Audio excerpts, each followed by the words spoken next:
M Santmat channel को subscribe करें, साथ ही घंटी को दबाकर ऑल नोटिफिकेशन सेलेक्ट करें। आप सभी से आग्रह है कि सत्संग को पूरा अंतिम तक देखें।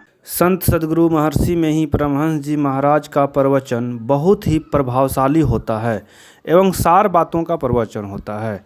आप लोग गुरु महाराज के प्रवचन को मन से सुने एवं अंतिम तक सुने एवं सत्संग का लाभ उठावें। मुझे उम्मीद है गुरु महाराज का प्रवचन सुनते सुनते आप लोगों में भक्ति भाव बहुत प्रबल होगा एवं बहुत लाभ होगा।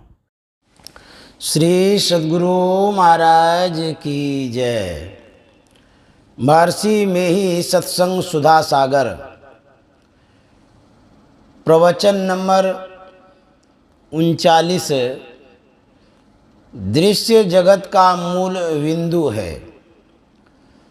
संत सद्गुरु महर्षि में ही परमहंस जी महाराज का यह प्रवचन संतमत सत्संग मंदिर मनिहारी, जिला कटिहार, बिहार में दिनांक 30/12/1952 ईस्वी के प्रातःकालीन सत्संग में हुआ था।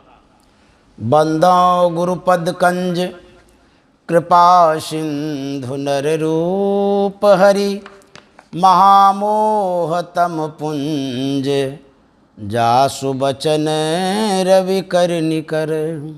प्यारे लोगों, नाद का अर्थ है शब्द और बिंदु का अर्थ है छोटे से छोटा चिन्ह।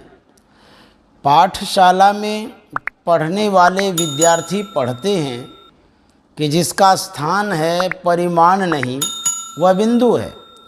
वह इतना छोटा है कि उसका बाँट नहीं हो सकता। नाद ध्वन्यात्मक शब्द है। हम लोग जो बोलते हैं वह वर्णात्मक है। बाजों का शब्द ध्वन्यात्मक आहत नाद है, परंतु जिस नाद का अभी वर्णन किया जा रहा है वह आंतरिक अनाहत ध्वन्यात्मक नाद है।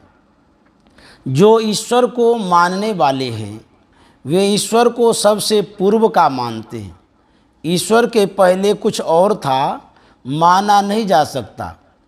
ईश्वर किसी शरीर को धारण किए हुए हैं, यह एक ख्याल है। दूसरा ख्याल यह है कि ईश्वर है किंतु उनको शरीर नहीं है। रंग रूप मानने वाला भी उस रंग रूप के अंदर ईश्वर को शरीर रहित मानते हैं। पहला शरीर रहित स्वरूप है या जो शरीर वाला है, वह दोनों में पहले से कौन है? जो हाथ पैर आदि इंद्रियों से युक्त तथा गोचर है, वह कैसा है? तथा आपकी इंद्रियां कैसी हैं? बनती है, ठहरती है और बिगड़ती है। रजोगुण, सतोगुण और तमोगुण त्रय गुणों से निर्मित इंद्रियां हैं। इन्हीं रजोगुण, सतोगुण और तमोगुण तीनों गुणों को त्रिगुण कहते हैं। त्रिगुण से बनी हुई इंद्रियां त्रिगुण से रहित पदार्थ को पकड़े कैसे संभव है? शरीर त्रिगुण निर्मित है, इसके सहित रहने वाले को सगुण कहते हैं। शरीरधारी सगुण है। सगुण कहने से दो पदार्थों का बोध होता है। एक वह है जो धारण करता है और दूसरा वह है जिसे वह धारण करता है। जो त्रिगुण को धारण करता है वह त्रिगुण नहीं है, वह निर्गुण है, वह गुणातीत है। असल में मूल स्वरूप निर्गुण है। अगुण अखंड अलख जोई, भगत प्रेम बस सगुन सोई। गोस्वामी तुलसीदास जी। यह चौपाई विदित करती है कि पहले अगुण, त्रैगुण रहित, अखंड खंड रहित, अलख जो नेत्र के ज्ञान से बाहर है, अज जो कभी जन्मा नहीं है, जो है ही है, वही भक्त के प्रेम बस सगुण होता है, यानी त्रैगुण को धारण करता है। गो गोचर जग लगी मन जाई, सो सब माया जानहु भाई। इस सिद्धांत से कोई भी इंद्रिय गोचर रूप माइक होगा, चाहे वह दिव्य ही क्यों न कहलावे, चाहे उसका स्थूल इंद्रियों से दर्शन हो अथवा सूक्ष्म या दिव्य दृष्टि से दर्शन हो। इस तरह के माइक दर्शन को निर्गुण निर्माइक स्वरूप का दर्शन कहा नहीं जा सकता। यह तुलसीदास जी का विचार है।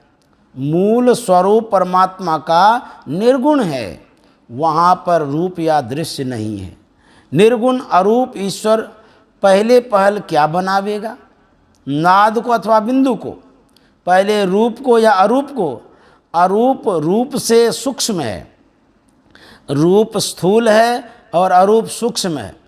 पानी देखने में आता है और हवा देखने में नहीं आती। पानी स्थूल है और हवा उससे सूक्ष्म है। यह जगत जो पंच भौतिक है, आकाश सबका मूल है। पहले आकाश है तब वायु। आकाश अदृश्य है, इससे उत्पन्न वायु भी अदृश्य है। फिर वायु से अग्नि, अग्नि से जल और जल से पृथ्वी, ऐसे क्रमशः पांचों तत्व बने हैं। पृथ्वी से जल, जल से अग्नि और अग्नि से हवा सूक्ष्म है। पृथ्वी, जल और अग्नि दृश्य है, हवा और आकाश अदृश्य है। आकाश से वायु उत्पन्न हुआ, वह आकाश अदृश्य और हवा भी अदृश्य है। तात्पर्य यह है कि अदृश्य से अदृश्य उत्पन्न हुआ, परंतु कुछ भेद सहित है। भेद यह कि आकाश स्पर्श रहित और हवा स्पर्श सहित। अतएव आकाश सूक्ष्म और हवा स्थूल है। इसी प्रकार निर्गुण अलख ईश्वर से सृष्टि की आदि में जो उत्पन्न हुआ, वह ईश्वर की सूक्ष्मता से शून्य, न्यून सूक्ष्मता रूप अदृश्य ध्वन्यात्मक नाद हुआ। उसके बाद रूप अर्थात सब रूपों का बीज बिंदु उस नाद से उत्पन्न हुआ। बिंदु दृश्य जगत का उपादान कारण हुआ और अदृश्य जगत नादात्मक हुआ। जहाँ नाद और दृश्य दोनों हैं, वह दृश्य जगत है। दृश्य जगत का मूल बिंदु है। कुछ नक्शा बनाने में पहले बिंदु होगा। दृश्य जगत का जहाँ अंत होगा, वह भी एक बिंदु पर होगा। नाद तो वह चीज़ है जिसे सृष्टि की आदि में परमात्मा ने सृजन किया।